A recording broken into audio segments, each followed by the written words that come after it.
ఖచ్చితంగా అండి. Good evening అండి నవీన్ గారు. ప్యానెల్లో ఉన్న సురేంద్ర గారికి, బాజీ గారికి నమస్కారం అండి. ఆంధ్రజ్యోతి సరమ్మా. ప్రేక్షకులు.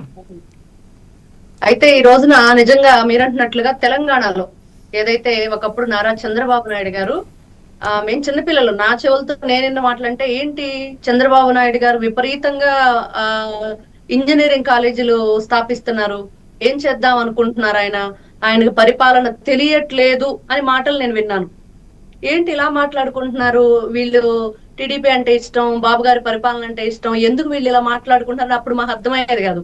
అంటే ఇప్పుడు చూస్తుంటే ఏం జరిగింది ఆ రోజున, మరి ఈ రోజున ఆ జరిగిన సంఘటనకి మరి ఎలాంటి లబ్ధి చేకూరుతుంది అంటే మరి ఐటీ హబ్, మరి ఏదైతే సైబరాబా సృష్టికర్తగా ఒక నారా చంద్రబాబు నాయుడు గారిని ఆ రోజున ఏ విధంగా మనం చెప్పుకున్నాం, హైటెక్ సీఎం గా ఏ విధంగా పిలుచుకున్నామో, మరి ఎంతమంది మరి ఎన్ని విధాలుగా మాట్లాడారు. కంప్యూటర్లు కూడు పెడతాయా అంటే కూడబెడతాయి అని చెప్పి ఈ రోజున మనకు చూపిస్తున్నారు, అది నిరూపించుకున్నాం.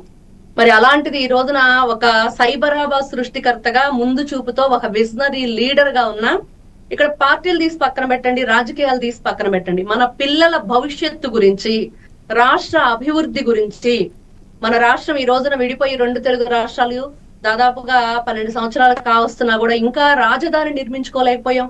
మన యువత ఏ విధంగా ఇబ్బంది పడుతుంది, మన రాజధాని అంటే ఏం చెప్పుకోవాలి, మన పిల్లలకి బుక్స్ లో మీ రాజధాని ఏంటి, ఆంధ్రప్రదేశ్ కంటే ఏమని ఆన్సర్ చేయాలి వాళ్ళు ఆ క్వశ్చన్ కి అంటే రకరకాల సందేహాలు, ఏం జరుగుతుంది, ఏం జరగబోతుంది, మన పిల్లల భవిష్యత్తు ఏంటి, ఎటువైపు వెళుతుంది.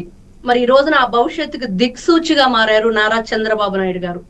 మరి జీ ఫర్ అంటే గూగుల్ బిల్డ్స్ అని, జీ ఫర్ అంటే మరి గొడ్డలి బ్రేక్స్ అని మనం ఈ రోజున చెప్పుకోవాల్సిన పరిస్థితి ఖచ్చితంగా ఉంది, చెప్పుకొని తీరాలి కూడా.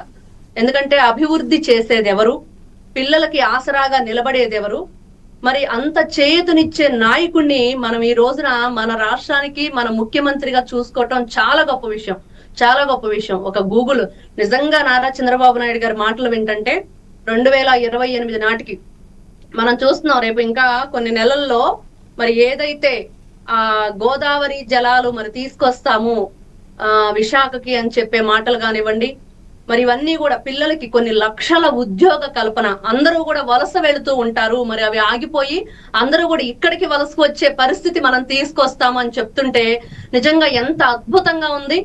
మరి పిల్లలకి ఎంత మనం వాళ్ళకి మంచి బంగారు బాటను అందిస్తున్నాము, ఎంత గొప్పగా తీర్చిదిద్ది దాన్ని. మరి జగన్మోహన్ రెడ్డి గారు ఉన్నారు, మరి 5 సంవత్సరాలు ఆయన ఏం చేశారంటే రుషికొండ ప్యాలెస్ కట్టాడు, హరిత రిసార్ట్స్ ని, గ్రీనరీ అంతా మొత్తం కూడా ఎలా దాన్ని నాశనం చేసేసి ఋషికొండని గుండు చేసేసి వాళ్ళు ఏం చేశారంటే అది చేశారు. అంటే అదేమంటే మాట్లాడతాడు, ఆల్ రాని వ్యక్తికి అగ్రతాంబూలం నాకేనన్నాడంట, అట్లాగా నా డేటానంతా చోరీ చేస్తున్నాడు అంటాడు ఆయన. మరి ఇది ఆయన పరిస్థితి.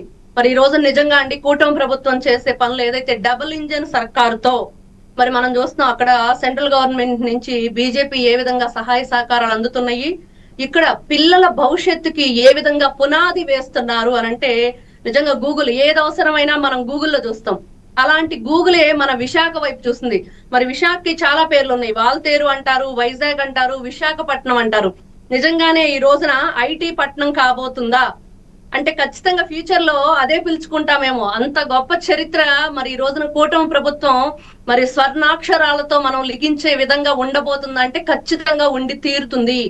అలాంటి గొప్ప చరిత్ర మన రాష్ట్రంలో సృష్టించబోతున్నారు అనటంలో ఎటువంటి సందేహం లేదండి.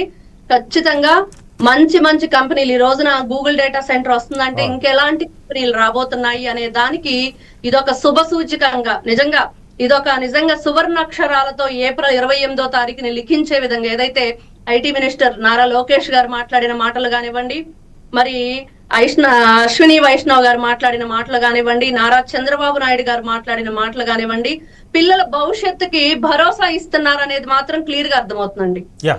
చాలా స్పష్టంగా భవిష్యత్తుని దృష్టిలో పెట్టుకొని ఒక విజన్ తోని ఈ కంపెనీలని తీసుకొచ్చేందుకు